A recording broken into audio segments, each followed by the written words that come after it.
Экономикалык кылмыштуулукка каршы күрөшүү кызматы жоюлду. Тиешелүү буйрукка бүгүн премьер-министр Улукбек Марипов кол койду. Финполициянын жоюлушуна көмүскө экономиканын көлөмү 130 миллиард сомго жеткени себеп болуп тур. Бул ички дүң өндүрүмүнүн 23,6%-ын түзгөн.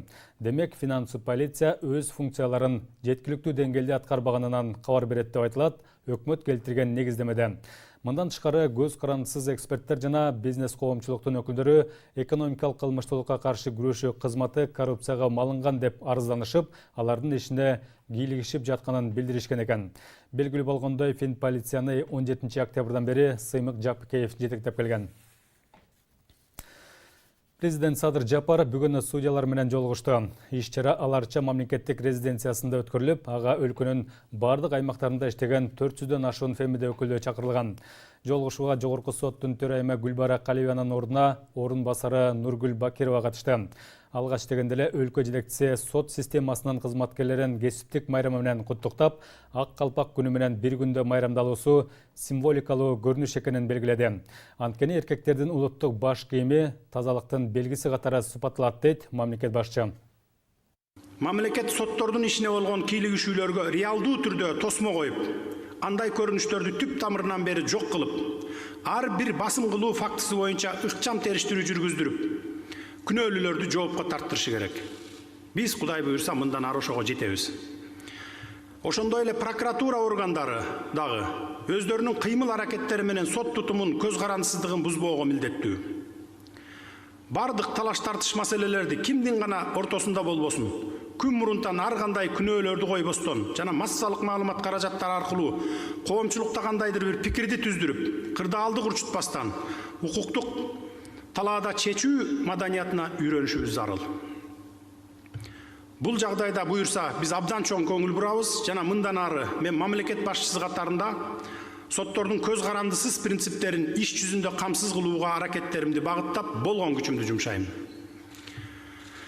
Ал эми судьялар болсо түзүлгөн кырдаалда байкоочунун позициясын карманып алып, күтүп олтура бербестен, өздөрү дагы ал кырдаалдан чыгуу жана системалык көз карандысыздыкка жетүү максатында болгон мыйзамдуу мүмкүнчүлүктөрдү активдүү колдонушуңар керек. Тактап айтканда, соттор кандай гана басымдар болбосун, аларга туруштук берип, керек болсо кайраттуулугун көрсөтүп, мыйзамдуу гана чечимдерди кабыл алып, ар бир адилетсиз чечим үчүн жооп бериш керек. Урматтуу судьялар, болдуго дейм эми, мыйзамды туу тутуп, акыйкат таза иштегилечи, коркпогулачы мен суранам силерден. Бүгүндөн баштап мен өзүм сиздерди коргоп, сиздерди көз карандысыздыктын кепили болуп берейин.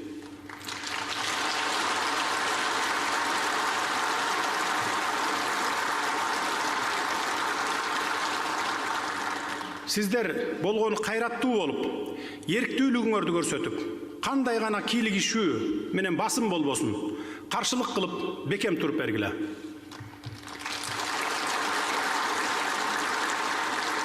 Качанга чейин ар нерселерден коркуп, ушинтип жүрө бересиңер. Бүгүн ак калпак күнү. Президент Садыр Жапаров кыргызстандыктарды бүгүнкү майрамы менен куттуктады. Өлкө башчысы калпак кыргыз элинин улуттук баалуулуктарынын бири болгонун белгилеп, абалтадан элибиз улуттук кийимдерин аздектеп, өзгөчө баш кийимге айрым мамиле кылып келгенин белгилеген. Президент Садыр Жапаров 2019-жылы ЮНЕСКОнун адамзаттын материалдык эмес маданий мурастарынын тизмесине кыргыз элинин эркектердин баш кийими, ак калпакты жасоодогу салттуу ыкмалары жана кийүү маданияты деген аталышта катталып, мекендештерди сыймыкка бөлөгөнүн эске салды. Жыл өткөн сайын улуттук кийимдери кеңири жайылып, ааламды суктандырып, анын ичинде ак калпактын мааниси тереңдеп бара жаткандыгы кубандырат дейт өлкө башчы. Мына ушундай жаңылыктар менен программабызды жыйынтыктайбыз. Саламатта туруңуздар.